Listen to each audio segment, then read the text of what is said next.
బైబిల్‌ని మనం ఎలా విభజించి చదువుకోవాలి? ఈ యొక్క సిరీస్ స్టార్ట్ చేస్తున్నాం. So, first of all Bible అనేది పాత నిబంధన గ్రంథము మరియు కొత్త నిబంధన గ్రంథము 2 కలిపి ఉంటాయి. సో, ఇందులో కొన్ని బుక్స్ ఉంటాయి. అందులో కొన్ని బుక్స్ ఉంటాయి. మరి మనం ఏం చదవాలి? మనం ఎలా చదువుకోవాలి? 2 మనకేనా అంటే మనకు కాదు. ఒకటి ఏంటిదనంటే పాత నిబంధన గ్రంథం అనేది యూదులకు సంబంధించింది. మనకి కొత్త నిబంధన గ్రంథం అనేది మనది. అంటే 2 వేరు వేరు అంటే కాదు. కాకపోతే ఏంటిదనంటే పాత నిబంధన గ్రంథం అనేది నీడ లాంటిది. కొత్త నిబంధన అనేది నిజమైనది అన్నమాట. సో, మనము ఎలా చదువుకోవాలి? మరి వాళ్ళకి మనకి ఏంటి డిఫరెన్స్ అనంటే దేవుడు వారిని చూజ్ చేసుకొని పాత నిబంధన గ్రంథంలో వాళ్ళకి అన్నీ చూపించిండు. అద్భుతాలు, శక్తి అవన్నీ చూపించాడు. సో, ఎలా అంటే ఇప్పుడు మనం చూడొచ్చు. పాత నిబంధన గ్రంథంలో 5 కాండాలుంటాయి. వాటిని ఆదికాండము ఇప్పుడు మనం చూడొచ్చండి. ఆదికాండం జెనెసిస్, ఎక్సోడస్ నిర్గమకాండము, లేవీకాండం లివిటీస్, సంఖ్యాకాండము నెంబర్స్, డిట్యూరానమీ ద్వితీయోపదేశకాండము.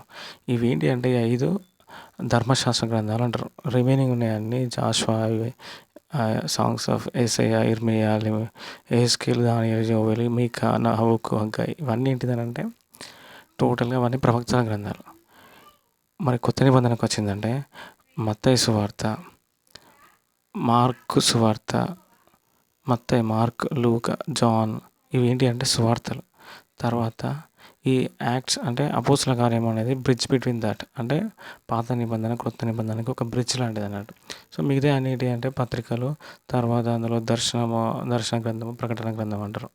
ఇవన్నీ ఓవరాల్ ఇదేంటిదంటే ఆ మీద ఉన్న పాత నిబంధన గ్రంథం అంతా యూదులకి, కొత్త నిబంధన అనేది మనకి. కాబట్టి ఇలా విభజించుకొని చదువుకోవాలి. 2 మనకే అనుకోకూడదు. వారికి ఏం చెప్పిండో మనకు అదే అనుకోవద్దు. సో, ఇందులో ఏంటిదంటే ఒక ఎగ్జాంపుల్ తీసుకుంటే దశమ భాగం అనేది వారికి పెట్టిండు. మనకి కృతజ్ఞత అర్పణ.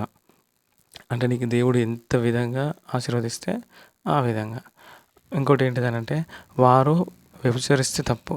కానీ మనము ఆ ఊహిస్తేనే తప్పు. అంటే డిఫరెన్స్ ఉంది. కాబట్టి కొత్త నిబంధన అనేది మనకి, పాత నిబంధన అనేది యూదులకి. కాబట్టి మనం ఇలా విభజించుకొని చదవాలి.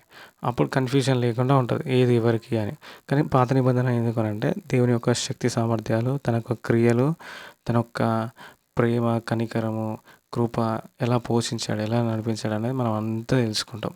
అదే కొత్త నిబంధన గ్రంథానికి వస్తే మనము యేసుక్రీస్తు పుట్టుక, ఆయన కృపా సత్య సంపూర్ణుడై మన మధ్యకి వచ్చిండు అనేది మనం తెలుసుకుంటాం. కాబట్టి యేసుక్రీస్తులోనే మనకు అన్నీ is the way, Jesus is the way, truth, life. కాబట్టి మనం యేసుక్రీస్తుని ఫాలో కావాలి.